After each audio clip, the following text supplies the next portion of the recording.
भगवान ने तीन कुरूप न जाए बखाना, तीन प्रकार के रूप दे दिए।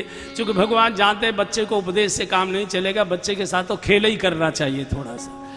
और तीन प्रकार का रूप दे। जब नारद जी स्वयं देखेंगे अपने को तो सुंदर राजकुमार जैसे दिखाई देंगे। जब नारद जी को समाज के लोग देखेंगे तो नारद जी ऋषि रूप में दिखाई देंगे। और जब नारद जी को विश्वमोहिनी देखेगी तो मरकट बदन भयंकर दे खो खो करते बंदर दिखाई देंगे। और आ गए लौट के पंडाल में, और सबसे आगे वाली कुर्सी पर इसलिए बैठ गए कि माला तो मुझे ही पड़ेगी, चूंकि भगवान का रूप मेरे पास है। तो भीड़ भाड़ में से काहे को फंसे, किनारे पे ही बैठ जाते, जल्दी से लेकर फिर गोवा की टिकट करवा लेंगे यहाँ से। चल बैठ गए। इस फजीयत को देखने के लिए शंकर जी के दो गण कैलाश से आए। देखो ये राक्षसी स्वभाव है, दूसरे की फजीयत देखने में लोगों को बड़ा आनंद आता है। पड़ोसी के घर में जब लड़ाई होती है तो बड़ा मजा आता है। पता तो तब लगता है जब अपने घर में होती है, जब अपने घर में होती है तब पता लगता है। बैठ गए दोनों आपस में इधर उधर, और आपस में एक दूसरे चर्चा करने लगे, भैया हम दुनिया के शादी समारोह में बहुतों में गए, ऐसा सुंदर दूल्हा तो हमने देखा नहीं। हमको तो लगता है कि वो कन्या किसी की ओर देखेगी ही नहीं, इसी और बढ़िया बढ़िया ऐसे करने लगे। क्यों नहीं क्यों नहीं क्यों नहीं। अब जैसे ही विश्वमोहिनी को सखियां लेकर आई, दाईं कुर्सी पर बैठे थे लाइन में पहली कुर्सी पे, और जैसे ही घुसते ही देखा मरकट बदन भयंकर देई एकदम क्रोध में आ गई।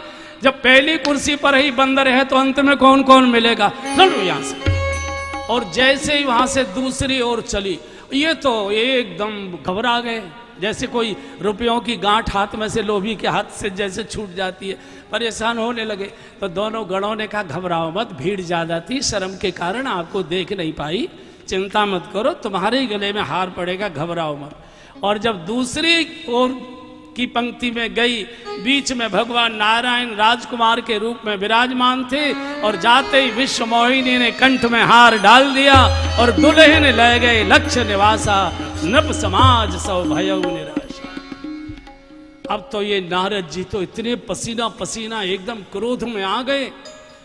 तो इन्होंने फिर बजा, देखो जो कोई संकट में फंसा हो कभी उसका उपहास नहीं करना चाहिए, जले पर और नमक नहीं छिड़कना चाहिए। बोले बाबा ब्याह कर वे आए हो, शीशा में मुंह तो देखो। और जो दूसरे को शीशा दिखाता है समाज उसको एक दिन शीशा दिखा दिया करता है। इसलिए शीशा स्वयं देखो, दूसरे को मत दिखाओ कि शीशे में मुंह देख कैसा है। हम शीशा देखना माने आत्मनिरीक्षण करना कि मैं कैसा हूं। और जैसे ही निकले बाहर एक सरोवर था, और चेहरा देखा तो मरकट बदन भयंकर देही। इतने गुस्से में आ गए नारद जी और गालियां बकने लगे, बोले विष्णु के बच्चे तेरी। आगे नहीं बोले, आगे मैं सुन भी नहीं पाया था क्या बोले थे।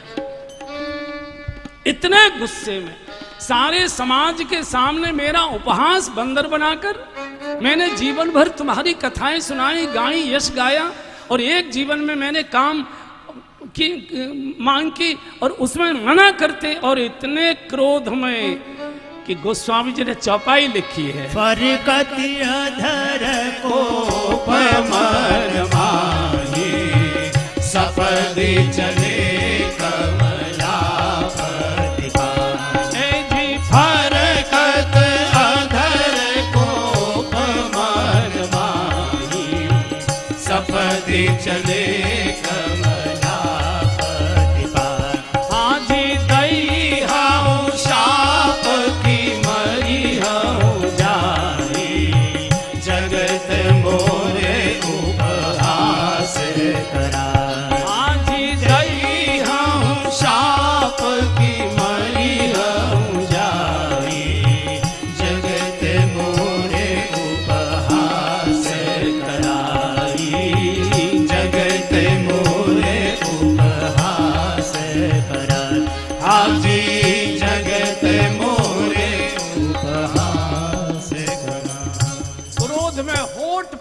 सारा शरीर कांप रहा, या तो मर जाऊंगा या तो शाप दूंगा।